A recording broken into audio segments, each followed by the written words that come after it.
So, you want to steal a painting worth $100 million. Good news.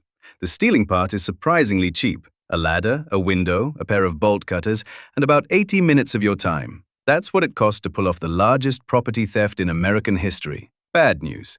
You now own something worth $100 million that you cannot sell. Not for $100 million, not for $10 million, not for 10,000. You cannot show it to anyone. You cannot hang it on a wall. You cannot even prove you have it, because the moment you do, every law enforcement agency on Earth will know exactly who you are and exactly where to find you. This is the economics of art theft, the third largest criminal enterprise in the world, somewhere between $2 and $6 billion a year. And it runs on a paradox that makes it different from every other crime. The more valuable the thing you steal, the less it is worth. Let's start with the heist that proved it. March 18th, 1990. 1:24 in the morning. Two men dressed as Boston police officers ring the night bell at the Isabella Stewart Gardner Museum. They tell the security guard they're responding to a disturbance.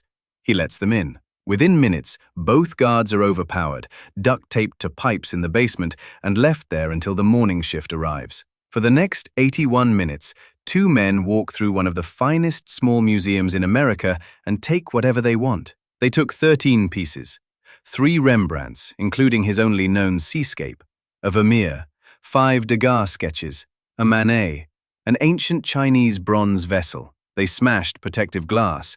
They cut canvases from gilded frames. The total estimated value of what left that building in 81 minutes is $500 million. It is, to this day, the largest property crime in United States history. And here is the number that tells you everything about this industry. The reward for information leading to the recovery of those 13 pieces is $10 million. It has been $10 million for over 35 years. Nobody has ever claimed it. Not because nobody knows where those paintings are. The FBI has said publicly that they believe they know the identities of the thieves. They believe the paintings made their way into the hands of organized crime in the northeastern United States. They believe the works moved through several hands over the years. They have never recovered a single piece. The empty frames still hang on the walls of the Gardner Museum. Isabella Stewart Gardner's will requires the collection to remain exactly as she arranged it. So, where a Vermeer once hung, there is now a frame with nothing in it. Where a Rembrandt seascape once sat, there is a rectangle of blank wall. 13 holes in a museum. $500 million. 35 years of silence. Now let's talk about why. Because the obvious question is, why can't you sell a stolen painting? People sell stolen cars. They sell stolen jewelry. They sell stolen electronics by the container load, and nobody blinks. Why is a painting different? A painting is different because a painting has a name. A stolen television is identical to a million other televisions. You can sell it to anyone who wants a television, and neither the buyer nor the seller needs to explain where it came from. A Vermeer is one of roughly 34 surviving Vermeers on Earth. Every one of them is catalogued. Every one of them is photographed. Every one of them has a provenance, a documented ownership history that stretches back, in some cases, centuries. And the moment one of those 34 disappears, a database updates, an insurance file opens, an Interpol bulletin goes out, and every auction house, gallery, dealer, and collector on Earth is now holding a photograph of the thing you have in your hands. You have not stolen an object. You have stolen a celebrity. And you are now carrying it around in a world that is looking for it. The FBI maintains a database called the Nanford Stolen Art File. Interpol maintains one.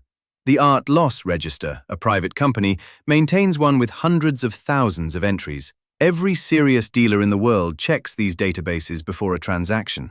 Every auction house runs provenance checks.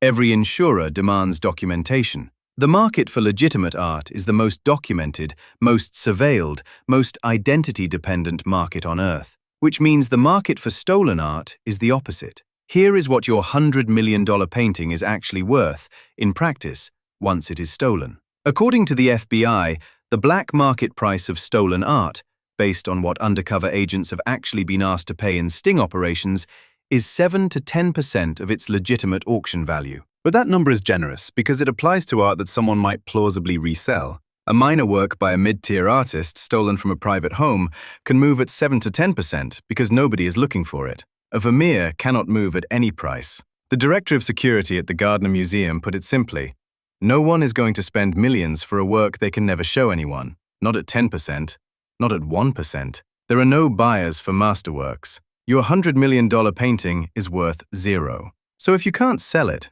what can you do with it? This is the part of the art theft economy that nobody makes movies about, because it is not glamorous and it is not complicated. It is just ugly. Stolen art functions as currency in the criminal underworld. Not currency that buys you a yacht, currency that buys you cocaine. Here is how it works. A gang in Europe wants to buy a shipment of cocaine from South America. They don't have the cash yet because the cash comes from selling the drugs on the street. They need a deposit, something the supplier can hold as collateral until the street money comes in. A stolen painting works, not because the supplier is an art lover, because both parties agree that the object has value, even if neither of them can sell it. It functions exactly the way gold once functioned. Not as a product, but as a promise. A Rembrandt cut from its frame becomes a poker chip in a drug deal. A Vermeer becomes a deposit on a shipment of heroin. A Monet becomes a bargaining tool with prosecutors, because in some European countries, returning a stolen masterpiece to a museum can get your sentence reduced. The mafia knows this. The Camorra in Naples knows this. In 2016, 2 stolen Van Gogh paintings were found in a house near Pompeii during an investigation into the Camorra. They had been missing for 14 years. They were not hanging on a wall.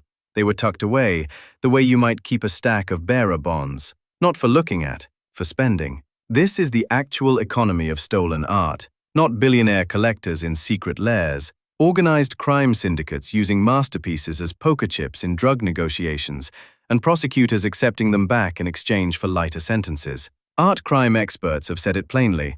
The gentleman aesthete who commissions a dashing heist to hang a Picasso in his private vault is a Hollywood myth. Real art thieves are mostly gangsters who have no feelings about the masterpieces they steal. Now let's talk about the thieves themselves, because the economics of their side are even worse. In 1911, a handyman named Vincenzo Peruggia hid in a closet at the Louvre in Paris overnight, then walked out the next morning with the Mona Lisa under a worker's smock. It took 28 months for him to be caught. Not 28 months of lavish living funded by the sale of the world's most famous painting, 28 months of having the world's most famous painting in his apartment, unable to show it to anyone, unable to sell it, unable to do anything with it at all. He was finally caught when he tried to sell it to a Florentine art dealer. The dealer immediately called the director of the Uffizi Gallery. The director called the police. Peruggia went to prison. The Mona Lisa went back to the Louvre. Total profit from stealing the most famous painting in human history, zero. 83 years later, in February 1994, 2 men placed a ladder against the wall of Norway's National Gallery in Oslo, climbed through a window, and stole a version of Edvard Munch's The Scream. The entire theft took 50 seconds. They left a note on the wall that read, "Thanks for the poor security." A ransom demand of $1 million followed. The Norwegian government refused to pay it. The painting was recovered 3 months later. The lead thief, a man named Paul Enger, received 6.5 years in prison. He later escaped custody in a blonde wig and dark sunglasses while trying to buy a train ticket. He was caught 12 days later. 10 years after that, in 2004, masked gunmen walked into the Munch Museum in Oslo in broad daylight and stole another version of The Scream, along with a second Munch painting called Madonna. Why? A Norwegian detective working the case developed a theory that has become a landmark in understanding art crime. The theft wasn't about selling the paintings, it wasn't about ransom, it was about distraction. An earlier version of The Scream had been stolen by a criminal gang to pull police attention away from their real operation. The detective suspected this theft served the same purpose. The most famous painting in Scandinavia, used as a decoy. 3 men were convicted. They received sentences between 4 and 8 years. 2 of them were ordered to pay $123 million in compensation to the city of Oslo. They will never pay it. Now let me tell you about Stefan Breitwieser, because his story is the one that breaks the pattern and the one that breaks your heart. Breitwieser was a French waiter. Between 1995 and 2001, he stole 239 works of art from 172 museums across Europe, an average of 1 theft every 15 days. He walked into small museums with his girlfriend, who stood lookout, and he simply took things off the walls. He never sold a single piece, not one. He brought them all home to his mother's house in the small city of Mulhouse in eastern France and hung them in the attic. He lived in those rooms. He slept surrounded by works by Cranach, Watteau, Bruegel, oils, ivories, porcelain, gold. Estimates of the total value ranged from $1 to $2 billion. A waiter, earning less than most of the security guards he walked past, sleeping in an attic full of masterworks he had stolen for no reason other than that he thought they were beautiful. The Guardian called him, arguably, the world's most consistent art thief. In 2001, he was caught stealing a bugle from a museum in Lucerne, Switzerland. Police went to search the attic. It was empty. His mother, Mireille, had destroyed the entire collection. She took a hammer to paintings.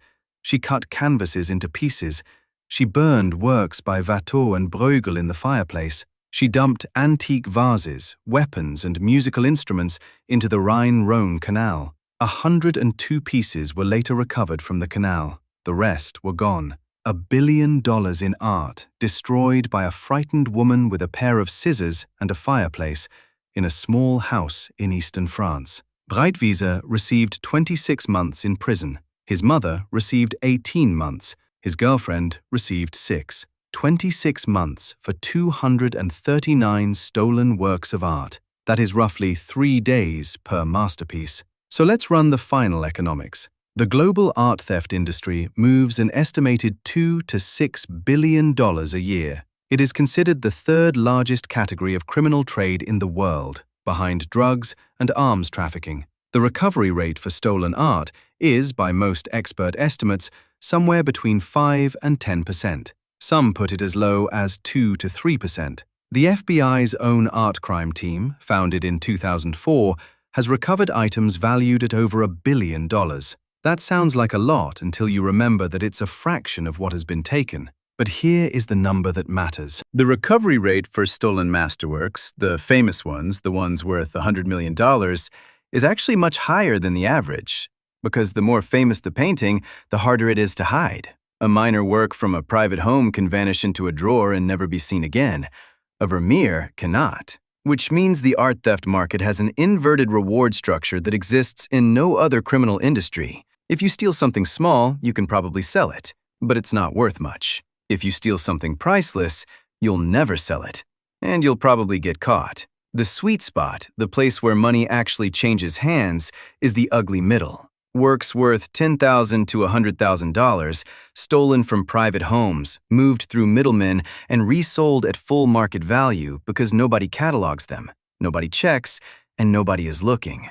95% of art theft is exactly that. Private residences, small values, no headlines. A former art thief estimated that most stolen works are worth $10,000 or less. The heists that make the news, the Gardners, the Screams, the Louvre, those are not the business. Those are the exceptions. And the economics of every single one of them prove the same thing.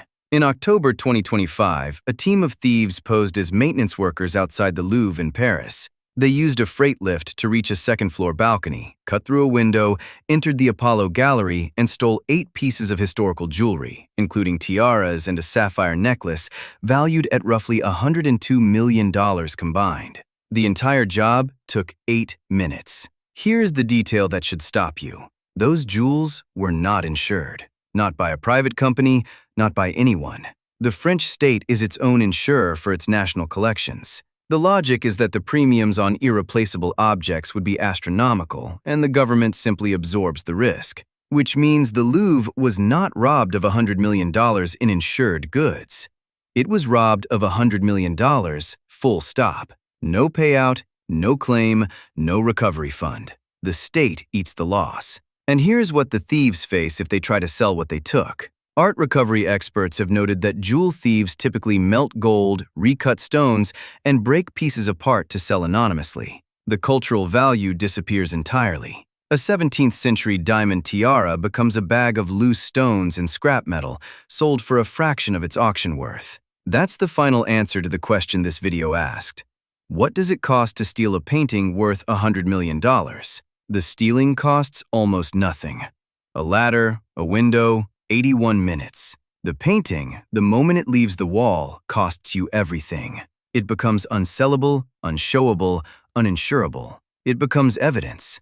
It becomes a tracking number in a database that never closes. It becomes a poker chip in a drug deal between people who will never look at it, or a decoy to distract the police from a cash robbery across town, or a quiet bargaining tool offered to a prosecutor in exchange for 5 fewer years. Or it becomes kindling, in a fireplace, in a small house in Mulhouse, burned by a mother who panicked. The empty frames still hang in the Gardner Museum in Boston. $500 million worth of art taken in 81 minutes, 35 years ago. The museum is required, by the will of its founder, to leave those frames exactly where they are. $10 million. That is the reward. For 35 years, it has been enough to change anyone's life. Nobody has ever called.